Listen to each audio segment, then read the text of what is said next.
2020 is a wild year, and I'm not referring to the quarantine that's going on right now. I'm talking about the next coming month for Vanguard.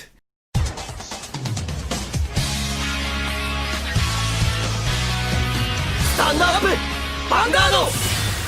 Hey Cardfighters, welcome back to another episode of Cardfight Update, and today we've got some interesting new updates from Bushiroad concerning the global release schedule, as well as some new cards that a lot of players have been waiting for. We've got the new order card from Butterfly and the Moonlight, VBT09, and we've got some Beast Deity cards for Vanguard 0 that will be launching in the next set starting next month. On the previous Cardfight Update, we talked about the information concerning VBT12, and with the official English translated datasheets, we can now confirm that the marker card in VBT12 is going to be a reissued card, aka is going to be a reprint, so that confirms that that's the Astral Plane card. So there's not going to be a new mechanic or something interesting that will work with specific marker cards that we've seen in other sets.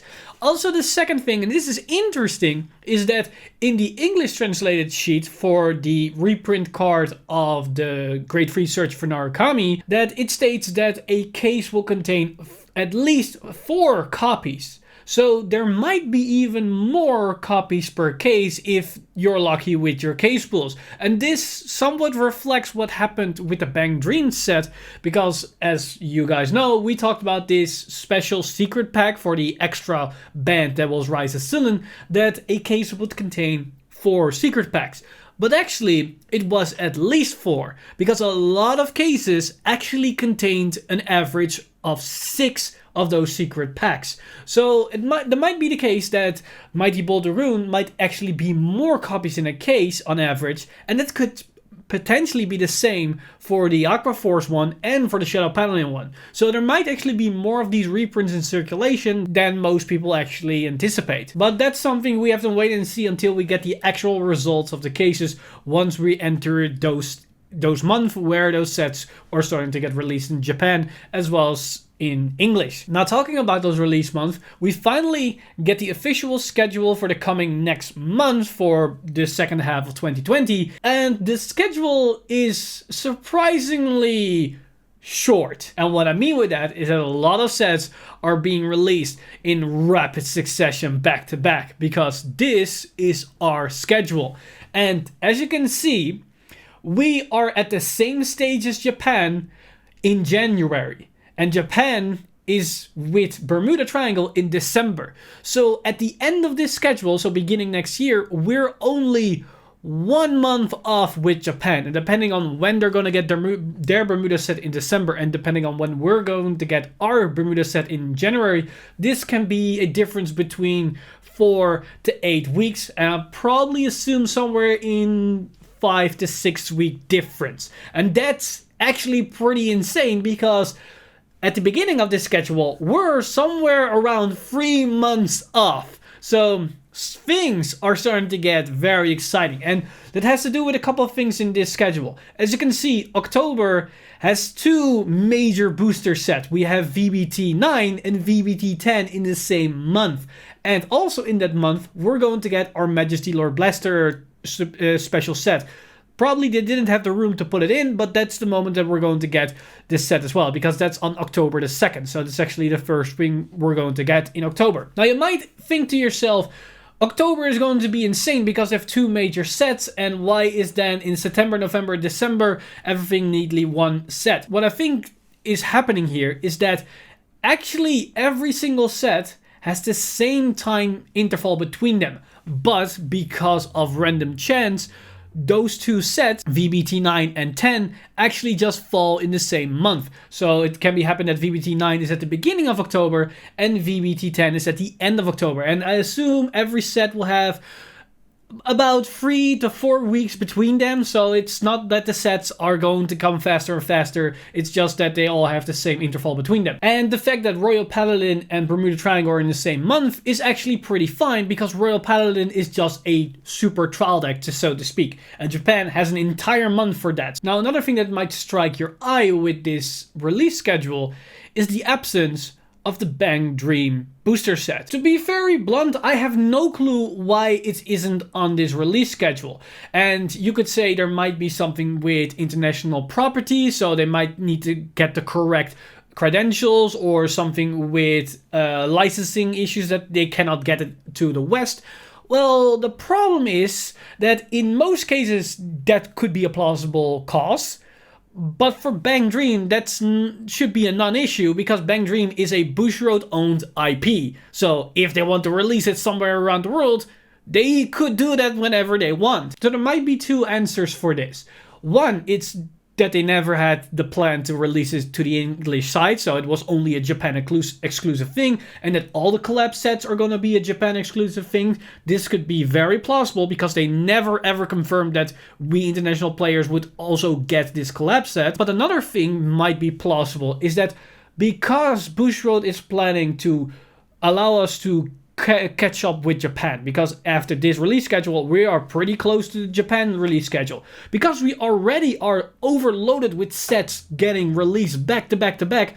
They probably don't want to include Bang Dream as well on this schedule, because there's another set that we then need to spend, and we as players only have so much disposable income, and if they release too much products, that could actually have a negative impact on all the products, because then players need to make a choice. Alright, I don't have the money for that set, but I want this set, so I'm not gonna buy this set anymore for those cards, and I'm gonna focus on this one. And Bang Dream would probably only make that issue even bigger. So they might say, we're not gonna release it now, but maybe in 2021, once we start slowing everything a bit down, we might incorporate the set then.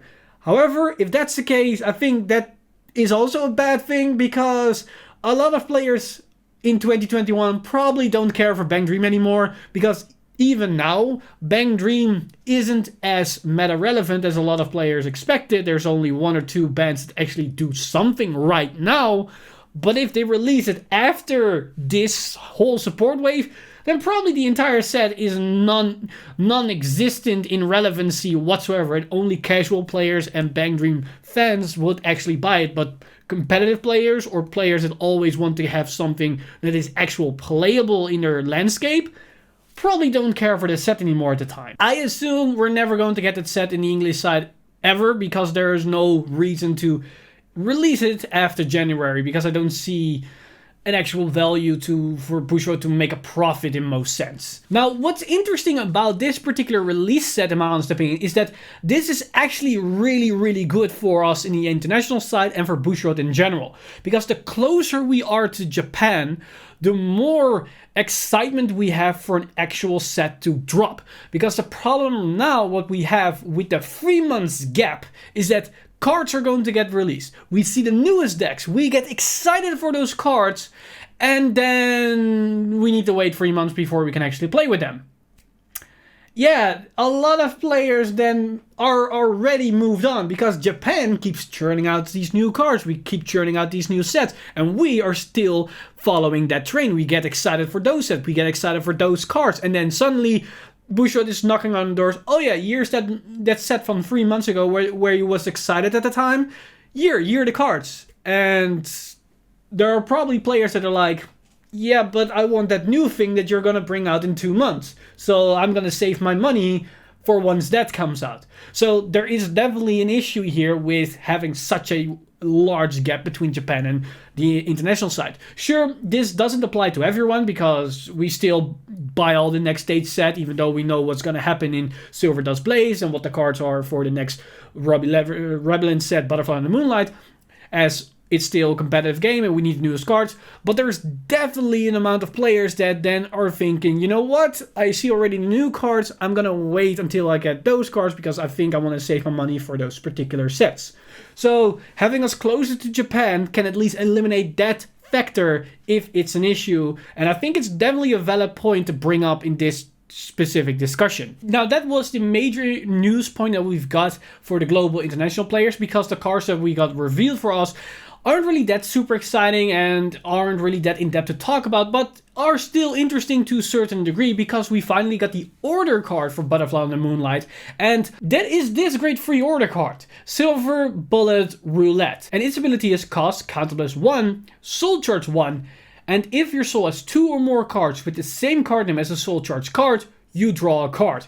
Include the soul charge card. So basically what this card allows you to do is for a counterblast, soul charge 1 and potentially get a draw out of it. And it's way more likely to get a draw than you think because this card counts the soul charge card itself. So you actually need to have one other card of that particular card already in your soul. Depending on the deck you play, this can be very easy to set up.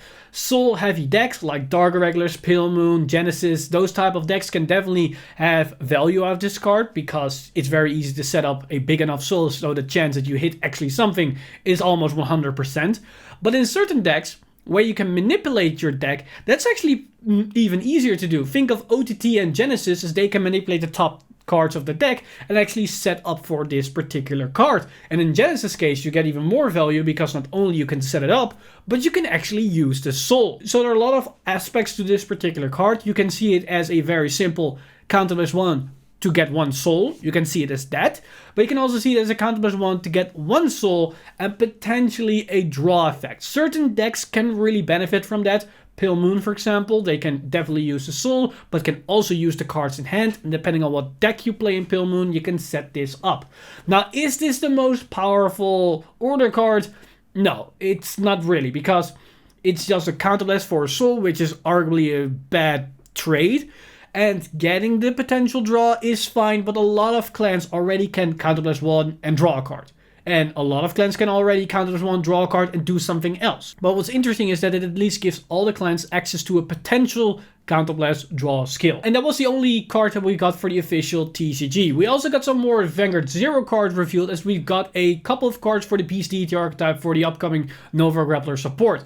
And if you were familiar with the original Beast Deity back in the day, then you already know what these cards are going to do, because these cards haven't changed a bit. Or at least one card got a small upgrade. And the first card that was revealed is the new Beast Deity starter, which is Beast Deity Riot Horn, and it has the ability, although Rigid Circle, when a unit in the same column as this unit with Beast Deity in its card name becomes stand this unit. So this is basically a consistent booster that can keep giving your value.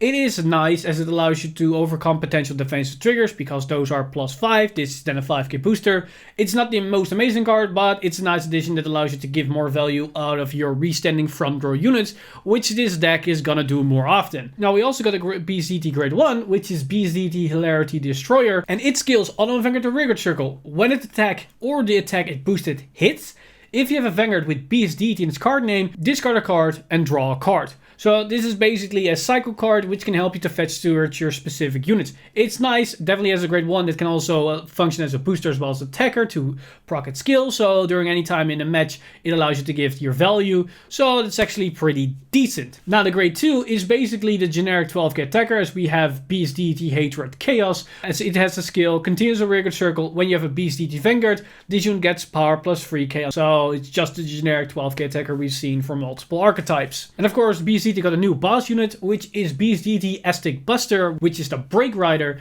and it's got the skill Auto Limit Break at 4. When this unit is ridden, your Vanguard gets +10k power, and the skill Auto Vanguard Circle. When this unit attacks a Vanguard, stand all of your rearguards in the front row. So it allows you to multi-attack, and this combines with the new starter that can also immediately restand, so you get immediate value. And it also has the second ability, Auto Vanguard Circle. When this unit is boosted, this unit gets power +3k until the end of the battle. So this got a small upgrade from 2k to 3k. So it allows Nova Grappler to be more aggressive, have more multi-attack potential accessible to all their builds, isn't really behind a on-hit effect like we've seen before. So it's interesting, and we have to wait to see if this is good enough for Beast Deity to make waves in the meta landscape for Vanguard 0. And with that, we basically discussed everything for the news that we've got today. The main story today was, of course, the new release schedule and the insane pace that we're going to get at the second half of 2020. So anybody that is excited for a specific set, I hope you have a lot of money saved up because we're going to get a lot of support very fast. And with that, I want to know what you guys think of the release schedule and the fact that we are not going to get Bang Dream, at least for 2020, as well as the order card. What do you think about it? Do you have a specific deck or strategy where you think this order card might actually work in favor of your strategy? Let me know all your thoughts in the comments down below. As always, this video has been brought to you by our lovely patrons over at patreon.com/VanguardInsider. You guys are amazing. If you do want to support the channel or everything that's happening on the channel, you can simply do that by going over to patreon.com/VanguardInsider and become a patron today. But with that said, I'm Mr. Time Leap, and I see you guys in the next one.